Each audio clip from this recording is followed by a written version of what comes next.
What's up, everybody? Welcome back to another day of Momentum WOD training. My name is Brandon. Today we're going to revisit the Fortify system. Forge a powerful and resilient body with anti-glycolytic kettlebell workouts. Today's WOD is going to be focused on 3 primary movements that are essential for strength and power. We'll be performing 5 sets of each of the following: the clean, the overhead press, and the Turkish Get-Up. We'll begin with 10 repetitions on each side of the kettlebell clean for 5 rounds, and then follow it up with 5 rounds of overhead presses, for which we'll be performing 5 reps on each arm. Lastly, we'll be finishing off the workout with Turkish Get-Ups, 1 repetition each side for 5 rounds. You'll be getting a minute of rest in between each set so you can fully recover and attack the next set with the same intensity that you did the one prior. And while all of the exercises in today's WOD are fundamental movements that are essential to your strength gains, if for some reason you are unfamiliar with the proper performance of these movements, be sure to access the premium exercise library and review technique before getting started. Without further ado, let's start. 10 repetitions of the kettlebell clean on each side for 5 rounds.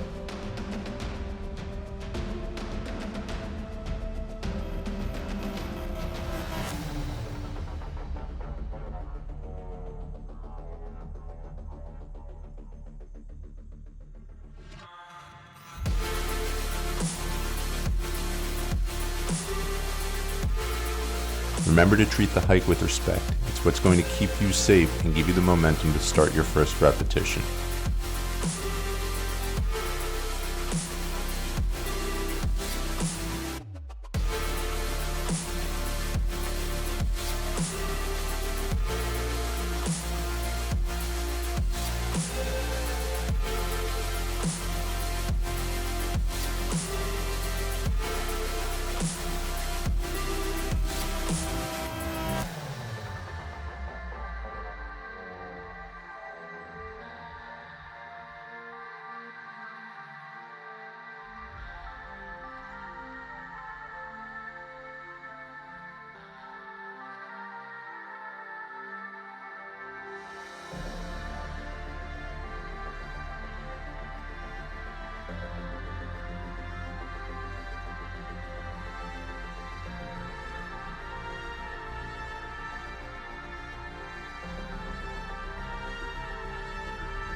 As with any ballistic kettlebell exercise, the use of chalk can help to protect your hands and reduce injuries of overtraining that can affect the elbows, wrists, and forearms.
Notice that with each repetition of the clean, the bell is not actually flipping over, but instead rotating around the wrist.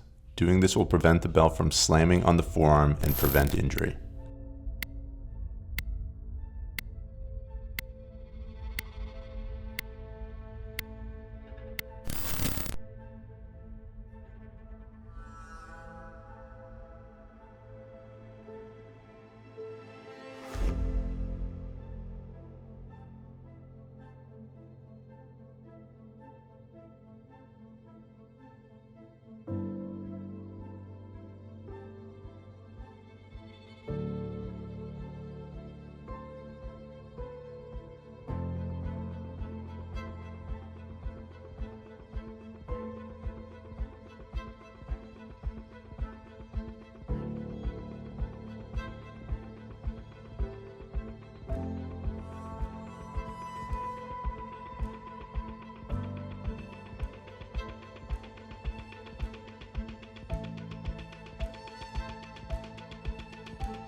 Small detail of the clean that can make a big difference. As the bell is passing between your legs, you can create mild torque by internally rotating your arm. On the upswing portion of the exercise, the arm will unwind, creating rotation of the upper extremity, allowing the bell to pivot around the wrist rather than flip over and slam on the forearm.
Got another minute of rest before your final set of kettlebell cleans.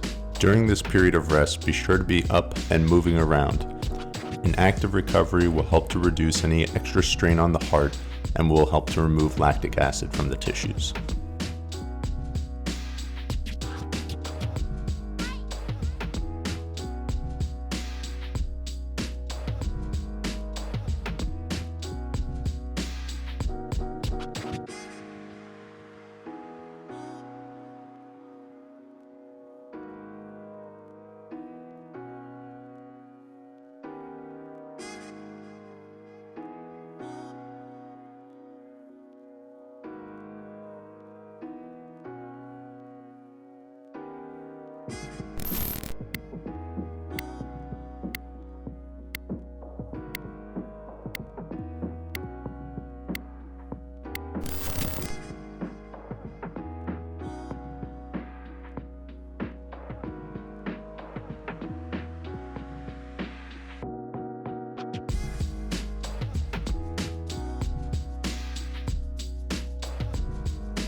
Next, we're going to move to the overhead press after a minute of rest.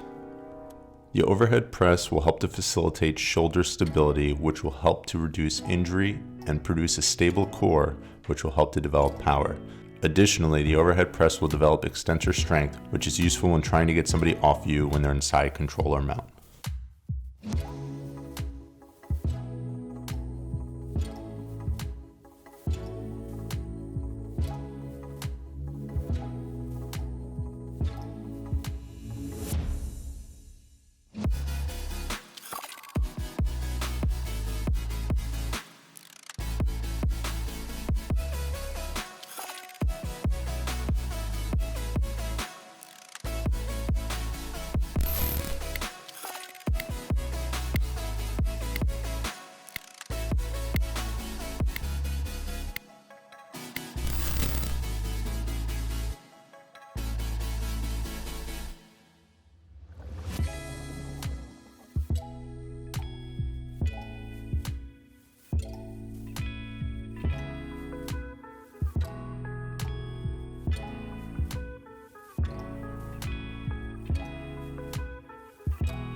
A little functional tip.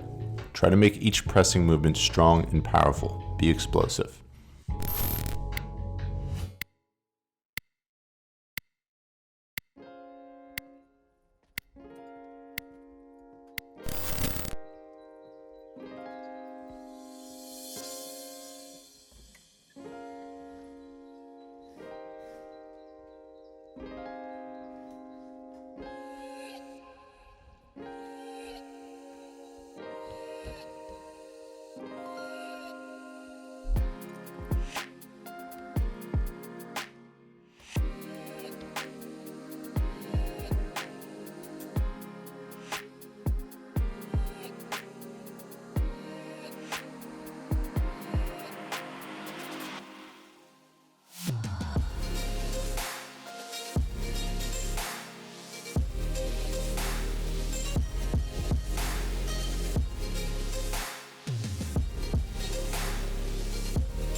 If you have access to a lower weighted kettlebell, you may want to make use of it with the overhead press when compared to the more ballistic swinging exercises.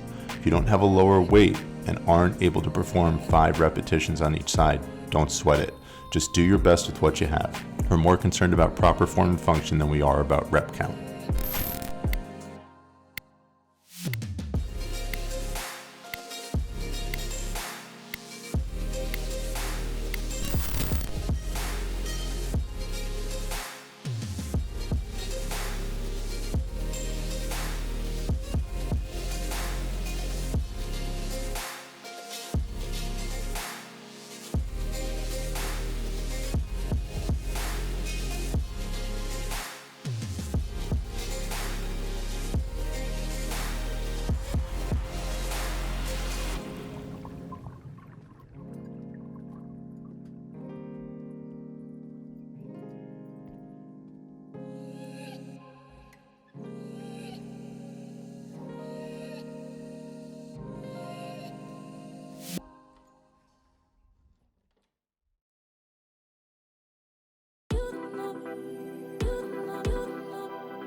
If you only own one kettlebell and the weight of your bell isn't heavy enough to challenge you appropriately, a good way to make the overhead press more difficult is to invert the bell during the pressing movement, creating a bottoms-up overhead press. This is significantly more difficult and will force you to stabilize the movement significantly more throughout the up and down portion of the exercise.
So we've touched on the subject of tension with the overhead press previously, specifically how the opposite arm should be extended and the core should be braced to help facilitate stability with the movement. Do not neglect the lower body with this movement as well. Make sure to squeeze the glutes and quads during the pressing and the descent of the movement to maintain that contracture through each and every part of each repetition.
Alright, you've got a minute of rest and then we'll be moving on to my personal favorite exercise, the Turkish Get-Up. You'll be performing 1 repetition on each side for each round.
Turkish Get-Up is Jiu Jitsu personified in a weightlifting exercise. There's pretty much no more perfect exercise than the Turkish Get-Up for the mixed martial artist or Jiu Jitsu practitioner.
Make sure that your arm is strong and stable throughout the entire movement. Stacking your joints in a vertical orientation at each step of the exercise will help to reduce any excessive strain on your body during heavy get-ups.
The Turkish Get-Up promotes efficiency and power when transitioning from a lying to a standing position. This translates to powerful hip escapes, stable shoulders, and a strong core.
During the initial roll-up of the get-up and for the remainder of the exercise, make sure that the shoulder is packed and stable. You can do this by externally rotating the thumb outwards and corkscrewing the ball of the shoulder into the socket.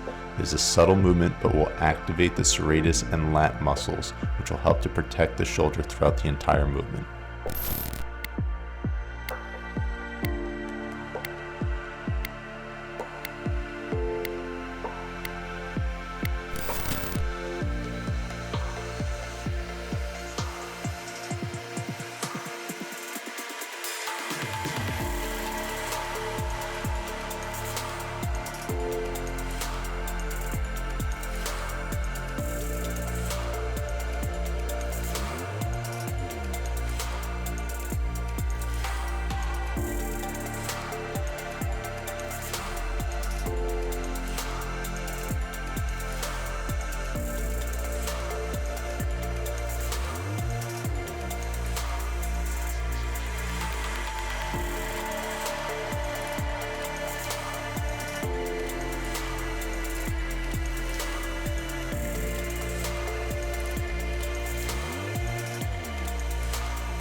Turkish Get-Up is exactly what it sounds like. It is a series of steps that involve standing up from a lying position in the most efficient and effective way possible. For the average person, this is a relevant skill to possess, but for the Jiu Jitsu practitioner, the importance is multiplied tenfold. The average person is not being choked or having their arm cranked when laying on the ground.